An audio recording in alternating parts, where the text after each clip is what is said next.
Hello, salutations. What it do? It's the Dr. Gamer, all father, the do-rag gang. You know the vibes, like a scribe. Let's get it. Hey,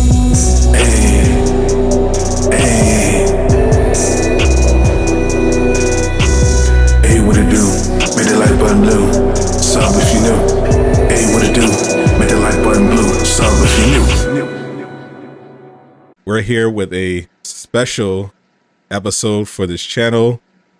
We're having a game chat segment with your boy DoomkillaHD. He is a Marvel's Avengers content creator as well. And today we're going to be discussing Shang-Chi, the movie that has swept the world. Doomkiller, introduce yourself. What's shaking, people? It's your boy DoomkillaHD. What's going on, Big Sad? How I do, bro? I'm good, bro. I'm good. Just excited to finally get this. It's been a while. We've been super busy, for obviously. This definitely was intended to come out like the first or second week, but we're here. We're podcasting, so let's get right into this. What did you think of Shang-Chi? 9 out of 10 for me. It was a great movie. It was a great experience. It was Marvel back to the movies for real, for real. You know what I mean? What you think about it? What you think about it? So I initially gave it a B plus, and after sitting with it, I feel like that is exactly what it deserved. It is definitely, arguably, the best origin movie that Marvel has put out so far in the MCU, but that also made me realize how not great Marvel origin movies have been. They were kind of, for most of them, they were kind of figuring it out, trying to get the formula right. And then the later ones, like Black Widow and Captain Marvel, I felt like just suffered from a lack of quality. But Shang-Chi, definitely right up there. It was really good. I thought the action was spectacular. I'm a huge kung fu movie nerd, so this was right up my alley. And the choreography was amazing. You know, some of the best scenes were where there wasn't a lot of, CGI rings flying all over the place. I just love what they did with it. But I felt like the second, third act started dragging a little bit, and I really kind of wish they focused on Shang-Chi's father as the main villain instead of kind of shoehorn in this dragon storyline, because I felt like there was already too much exposition in the film already, and they kind of hit it well, but they added all this extra stuff, and I felt like I could definitely noticeably feel the story dragging towards the end, but the finale ended up being really strong. Right. No, I feel you there. I just gotta say that I like the way that Shang-Chi kind of broke the mold a little bit, but then fit right back into it. You know, like with your normal origin stories, like you were saying, it's pretty cut and dry. You know what I mean? Yeah. This happens, it messes him up, he becomes the hero. With Shang-Chi, it wasn't per se like that. It was more like, I don't want this. It's being forced upon me. You know what I mean? And he took it and he really ran with it. Like you said again, the action in this movie, man, it felt like, I don't know if you're old enough, you know what I mean, but I'm pretty old school. So this was Yes, like you are. watching. You're an old man. We're not gonna talk about that, Sarah. But anyway, it felt like watching Kung Fu Theater on steroids. You know what I mean? Okay. If you've ever watched Kung Fu Theater, it was like that, but Adobe sound or surround sound with all of the. I mean, the CGI was cool, but like you said, I like the actual, like the bus fight scene or the fight scene when they're on the scaffolding and stuff like that. Without the CGI, that right there, yeah, bro, that boy gave Bruce Lee and Jackie Chan a run for his money. But that's my opinion. I used to watch that. My dad used to show me that stuff. You're probably around his age, and Boy. and we used to watch Bruce Lee. He put me on the Bruce Lee, Jackie Chan, like early Jackie Chan. I was obsessed with. I love Bruce Lee, and that got me in the Jet Li, Donnie Yen. Eventually, I absolutely love like really good action kung fu movies that are really pay attention to choreography, like The Raid and The Raid 2, are Right, right, just right. some of the best fighting ever put to film. So I really appreciated that Marvel took the time, and I kind of understand where you're coming from in that it wasn't your typical hero's journey story in some ways, and I wish it in some ways I wish it kind of was. Like, the reason why I have such fond memories of the first Captain America movie, even though the ending was because Captain America probably had the best character arc in the entire MCU. You know, they really nailed who he was, and carried that through perfectly. You have this scrawny, sickly guy. He just wants to help. He wants to fight, but he can't. And then through hard work, perseverance, and showing his heart, you know, the jumping on the grenade scene, he proves that he is worthy of the power that's bestowed upon him.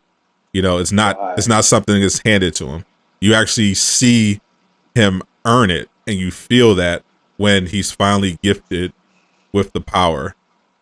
And right, then from there he uses that power to shape the world around him. His personality doesn't change. You know, he's what we would call in the writing biz a neutral character arc type of person, where he doesn't who he is at the beginning of the film doesn't change substantially from the end of the film or the story, but he right. more so influences everyone around him. So I felt where Shang-Chi lacked was that Shang often felt like a side character in his own movie.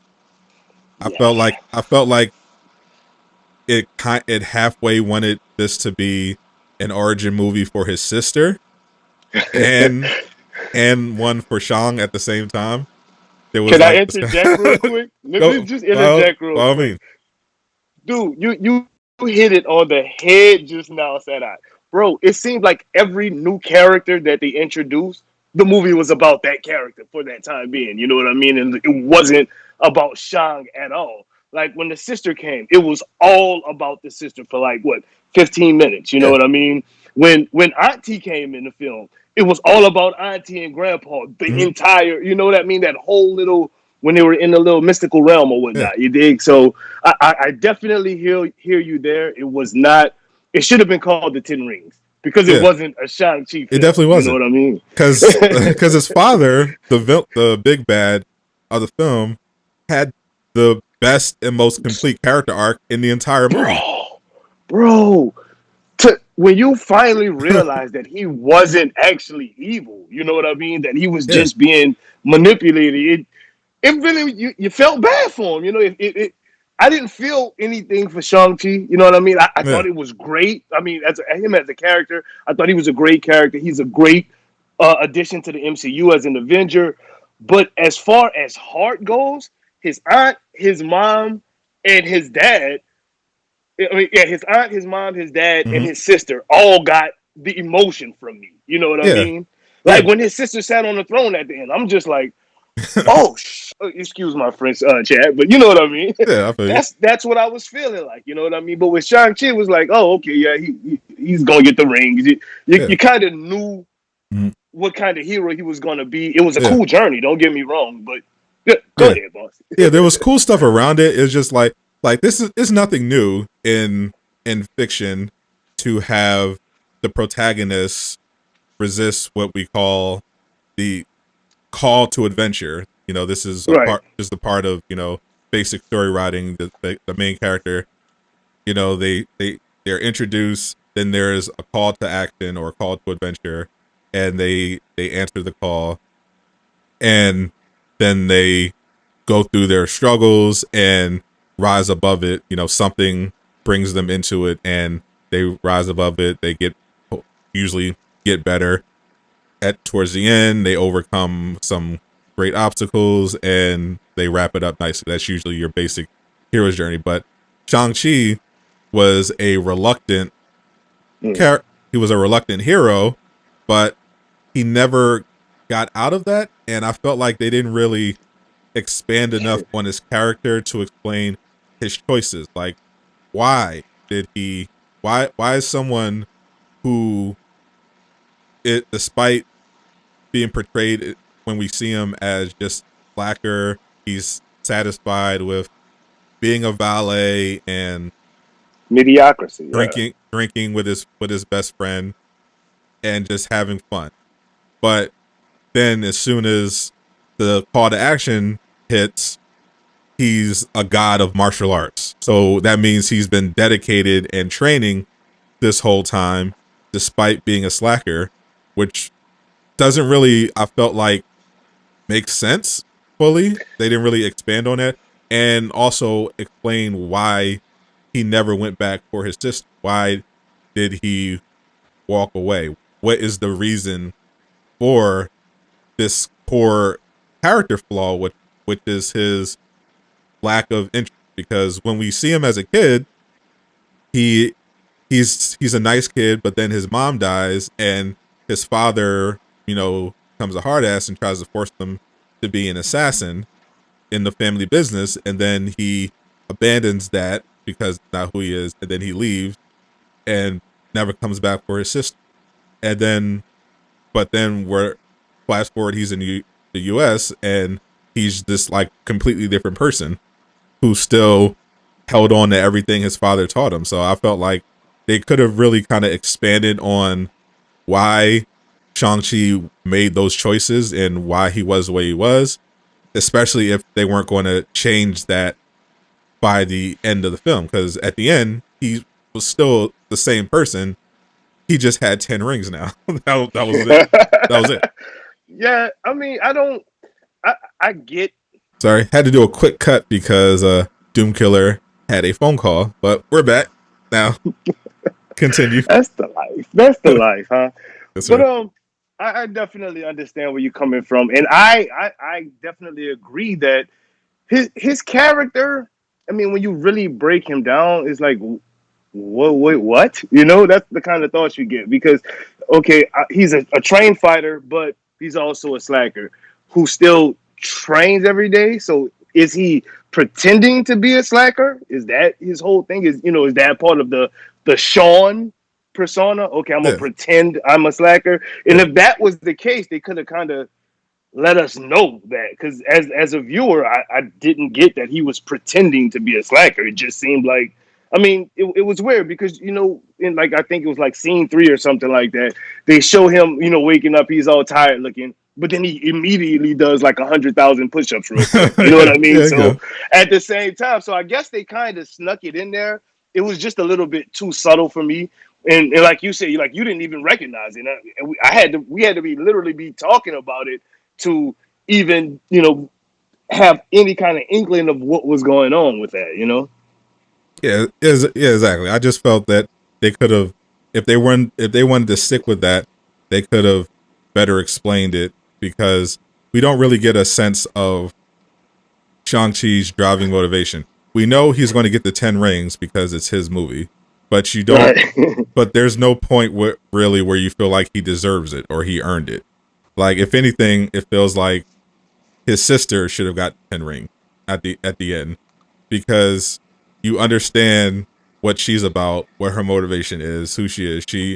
She lost her mother too, but instead of getting to train and take up the family business, she was put to the side because she's a woman, and everything was Yeah, like and everything was given to Shang, but then Shang didn't want it, so she taught herself, built her own underground fighting business, and her driving motivation is essentially to prove to her father and everyone that she's just as capable, if not more so, than everybody else, and she wants what's hers. And she yeah, ends up being a lot more like her father than Shang. We don't even know who Shang doesn't even take after his mother. We don't even know who Shang is. is. His sister is basically her dad, the dad, Right. and Shang is basically He's just floating. he's basically He's floating. he's Aquafina. That's that's who. but but no, let's talk about the sister because I mean she had as far as character arc or character development, she had a far more interesting story. You know what I mean? Like you said, the being shunned, the being ignored, and teaching herself literally that's a superpower to me. She Yeah, visually watched those guys do that stuff and taught herself how to do it, and not only taught herself how to do it, but to do it better than those guys. Because none of those guys in her dad's army would even could even touch her. She was exactly. on a whole. She was on Shang-Chi level without the Shang-Chi training. You know what I mean? She wasn't in there getting beat with boards. She wasn't punching the wood 100 times and watching her knuckles bleed. But she whipped his ass when they fought. Again, he didn't fight back as he should have, but at the same time, he was Yeah. surprised by the shit she was doing. Excuse my French, by the stuff that she was doing. We want the good ads, y'all. I'm sorry, we do want the good ads. This man trying to get me demonetized. No, but nah, seriously though. Like, let's talk about her though. What do you think about her as in her character development? Do you think it was better than Sean's, or do you think it was on par? Oh, it was definitely better in that it was actually a character arc. Sean, she she had she had a driving, interesting motivation. She had a direct connection with the main villain, more so than Shang. Like Shang, the only reason Shang even got involved with the plot is because his father sent goons to attack. But Right. if he hadn't also gotten the fake letter from his sister giving her location, the plot wouldn't have even happened. He Right. only went It would not have progressed, right, at he all. only went there to warn her. He never had any driving force or motivation. Even after he got sucked into the adventure, it felt like he was just along for the ride. He went there to help his sister, and then once he got there, he realized his sister didn't need his help at all. Then his father attacks and forces him to come along. So at no point really is Shang-Chi driving the story or any of the action. Everything is just happening to him. And even when he finally, has his main character moment at the end and he gets the power, the blessing of the dragon, it's like it feels like it happened because it was supposed to happen, not because of anything particularly cool or meaningful that he did to deserve it. It was just like, oh well, yeah, he's the main character. He has to be able to Right. have the Shang-Chi. Oh, and they tried to soften it by throwing in flashbacks from the Tai Chi or whatever his mom had him doing to explain why he could suddenly take the rings from And yeah. his 10,000-year-old father who's been training with them longer than America has existed as a country. But Right. but it still felt like okay, yeah, because it's the main character. It has to happen. God. You Dude, have. I didn't even you were killing me right now. So it I just was not even I didn't even put that into that kind of perspective. Like, why did he get in the flashbacks? I mean, I watched the movie twice, you know what I mean? And the flashbacks really didn't, especially the second time around. They were like they got in the way. You know what I mean? They were like, yeah, okay, I understand why they're here, but this should have been they should have showed this in the beginning of the movie as mhm. a part of the driving force of the movie because the flashback. I mean, you're just like, oh wait, wow, his mom taught him that, and this is the end of the movie. You Yeah, know what I mean? He's like, wait, what? yeah. No. It definitely. And I've only seen it once, but I got it. I got the gist of the issues. I thought while I was watching, I was like, yeah, this is way too much exposition. They could have just literally just started the movie with Jong as a kid, but they wanted to do the whole, oh, he's a secret kung fu man that no one knows bit. and they really wanted to lean into that instead of, and I think because of the way they tried to do it, they started off with his father, and then because of that, you couldn't go, directly into Shang because then like it wouldn't have been a smooth transition. But I mean, But they that's the they biggest they would have mistake had to they would have me. had to choose one. Like I felt like it could have potentially been better if the first, I don't know, 10 minutes took place covering his father getting the rings, building his empire, creating his family, and then we get the childhood scenes with Chung, and then her death, and then they go into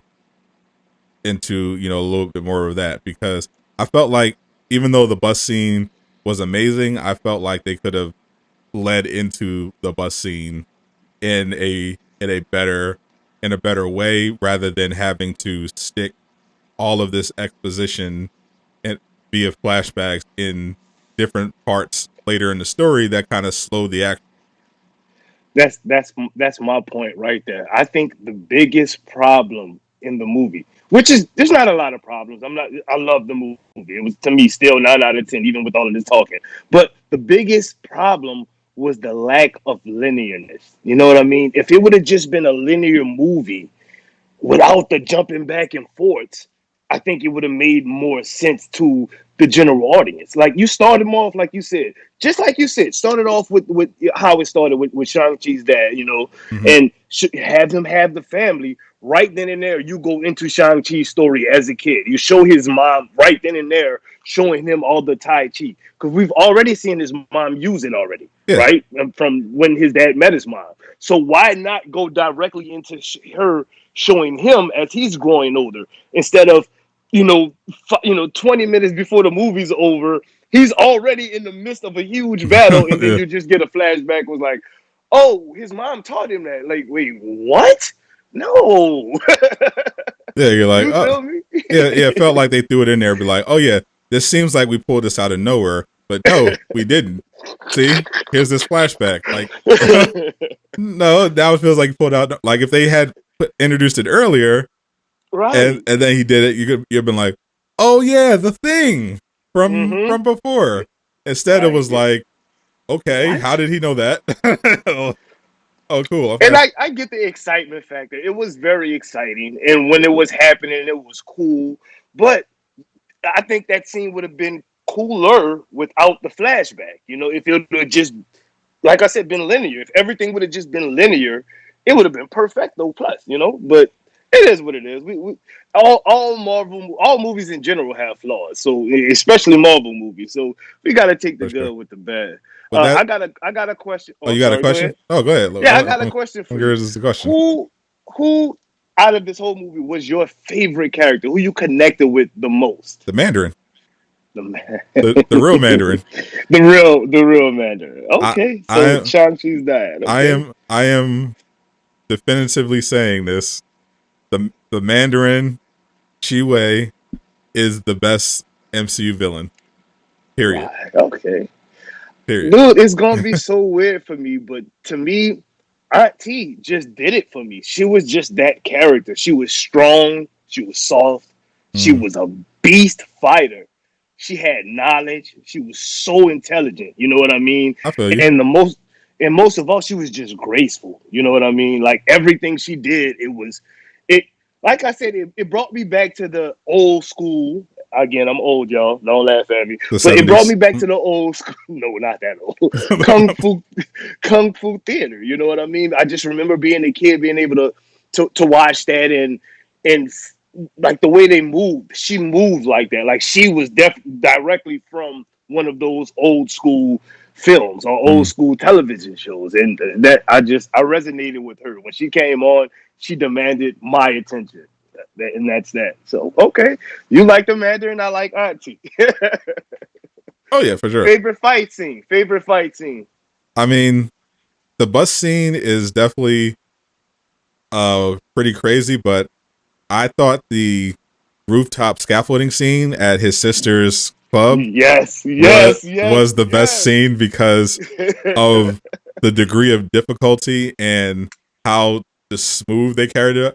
Like the best part of that bus scene was basically that one clip that they showed before the movie came out when he slips out of his jacket and like that. Yeah, That's cool, but the Jackie Chan. yeah, like okay, cool nod to Jackie Chan, but no, on the scaffolding on the side of the building, that was insane. That was absolutely insane. Bro, I that was the first time I actually was like, are they gonna really kill this dude in his own movie? Like, it felt the intensity. It like Yeah. if you would have been in the theater with me, bro, you would like the entire theater was like, oh, I mean, yes. I wasn't like that. I knew he wasn't in any real danger, but I was just like, okay. But I was just like, Nah, oh, this is really because I'm a writer, so right. I when I'm watching movies, I sometimes depending on the movie, I'll try to turn off that part of me to an extent so I can enjoy it Just enjoy it. and not follow because what sometimes happens. I'll watch a movie and if it's formulaic, I'll figure out the entire plot and just ruin the whole thing for myself. so yeah, No. I try to especially if I'm in a theater, I try to enjoy it, but still keep a keep a mind on how it is because now I'm a content creator, so I'm thinking, okay, well, I should pay attention because I might actually do something, and I did. So I watched it enough to enjoy it, but I wasn't too swept up because I understand movie structure. So Right. I'm like I'm not watching Attack on Titan here. I know exactly what's going to happen, but it was very But that's the what I liked about execution. this movie Yeah, it too. was the I really execution. like that about it because it was definitely a Marvel formula style movie, but it did break away. You know what I mean? I just wish that the breakaway wasn't that slow exposition Yeah, in the third act. I Def- get it. it definitely I had get it. all the Marvel staples. You had big CGI fight at the end, but characters powers twice. Hmm. You had Shang-Chi versus Dad, Dragon versus Yeah. Dragon. Did they? That Dragon versus Dragon, that actually looked pretty cool. It They it did a looked good cool. job on the CGI It looked on that. cool, but They really it did. is a Marvel staple at this point. Oh yeah. And did Oh yeah. what was there a sky beam? You saw it twice. Was there a sky beam of some kind? I'm trying to think. Let me think. Let me think. Well, per se, kind of, I because feel when like it was all kind of of a sky beam. the kind of it was kind of was because when all of the soul suckers were circling him and dropping them in the mouth, it kind of looked like the It was sky kind of a beam, sky bro. beam. So Yeah. we got a sky beam, a semi sky beam. My sky beam. So they marveled it up in the third act. I feel that they gotta give the people what they've been expecting. Right, But I thought I enjoyed it for what it was, and I love and actually enjoyed the humor here. I mean, bro. I think his Aquafina, his best friend. Mhm. I felt like he was put in the movie specifically as the comic relief, but I felt like all the comedy came from the fake Mandarin and Wong, and it was very good. Wong, bro. Wong and the fake Mandarin. I wish them two could have did a scene together. You know what I Yeah, mean? That just would have just been that would perfect. that would have been amazing. They But carried it. Wong, I almost people gonna hate me for saying this, but I almost feel like the only reason Wong was there was because he's like Marvel's biggest Asian character right now. You know what I mean? Wasn't he Marvel's only Asian character before Shang-Chi? But well, yeah, when you think about it, for his speaking roles go. Yeah, But there he was. still added. He I still mean, added to unless the movie, but I mean, technically, you have Agent May, but she's TV only. right. No, wait. One of the Warriors 3 is Asian, isn't he?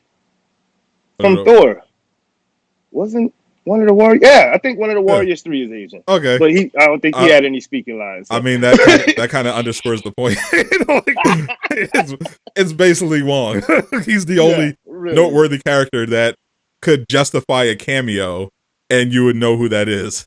You know, But the Wong versus Abomination fight, even though it was mostly spoiled through commercial, mm. that fight was pretty damn dope, That was dude. very And I like the dialogue between them. You know, the dialogue between Emil and Wong was pretty cool. You know, yeah. I'd love some expanded backstory to how Wong ended up hanging out with Abomination and getting into underground fighting. that right? that feels like a show, like better than Falcon It, and Winter Soldier.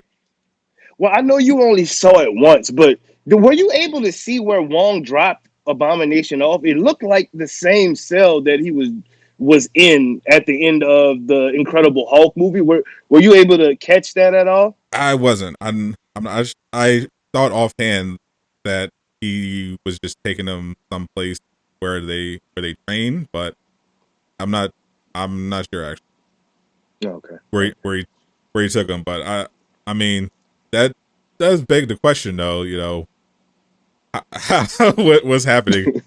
What Right. if he was still in, like, what? This is from, because this is from the Incredible Hulk. This is the Ed Norton Hulk movie, right? That Right. Right. that particular Abomination. What happened to him at the end of that? Did he was obviously wasn't killed. He just No, they took him to the cell. They took him to jail. I mean, like yeah they locked him up or whatnot. yeah. And So that's what I was asking. I feel like it would be weird if Wong just casually strolls in to let him out just for underground fight training. Right. But see that begs to differ is if with all of the the end credit scenes and what's going on with Ross and Val from Winter Soldier and Captain America and the Winter Soldier, the Val Mm, character who was also in Black Widow's post credit scene. That seems like a setup for Thunderbolts. And I mean I don't want to dive all into that, but I mean we've got Emil, we've got the new Black Widow, which is mm, Yelena. Then yep, you've got Ghost from Ant-Man and the Wasp. yep. You've got Taskmaster, who's still alive. She's still alive or whatnot. So that Unfortunately, sounds like, yeah. But I mean, that sounds like a setup for. And then you've got what's his name, John Walker, U.S. agent. That yep. sounds like the Thunderbolts team to me. You know what I mean? So Yeah. that's it. Just all of that just makes you think. Okay, are they actually setting them up alongside of the Young Avengers? You know what I mean? So that's just more to think about. More to think about. Okay, so final thoughts on Shang-Chi and the Legend of the Ten Ring and the future of Phase 4. Perfecto intro into Phase 4, man. Again, it has its problems, but all Marvel movies do. Even after discussing all of these problems, uh, watching that movie is it's still a 9 out of 10 for me. The cameos were great. The fighting, I mean, that's probably some of the, if not the best fighting in Marvel. Period. Oh yeah. And and then we got, you got the big giant. I'm a Dragon Ball fan, so the big Kamehameha at the end was Of course. awesome. So you Of know what course. I mean. We got that, and Mhm. it was a good movie, bro. I can't knock it. I mean, it has its problems, but I would definitely recommend it to people. Like I said, I've seen it twice, and I can't wait for it to come to Disney Plus so I can watch it again. Oh, for So sure. that's my thoughts. Your thoughts, Big Boss?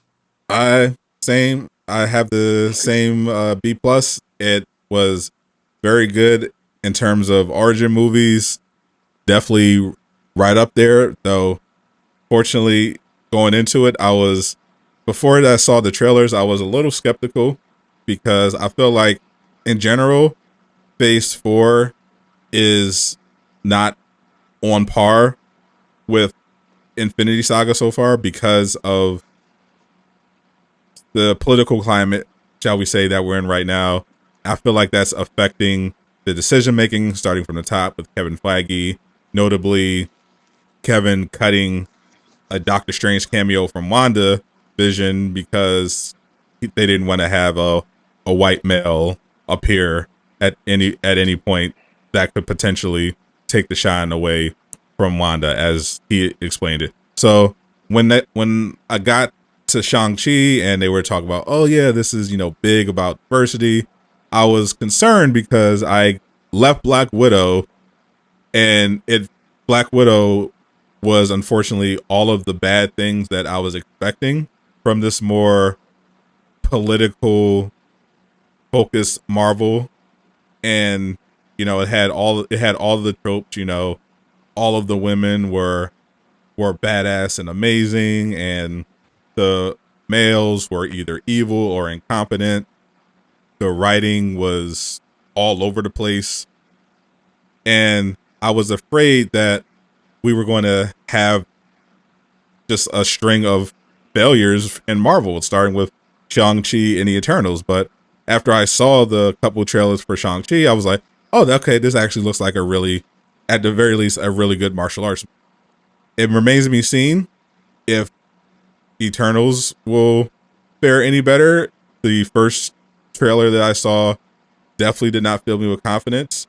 The second trailer makes it look like they just completely ripped off Zack Snyder's Man of Steel. but but maybe it'll be good. The Celestials at the very least look very cool. But in general, I have a lot of question marks for Phase 4 outside of No Way Home. But a lot of the other stuff, I'm going in hoping for the best, but expecting not great.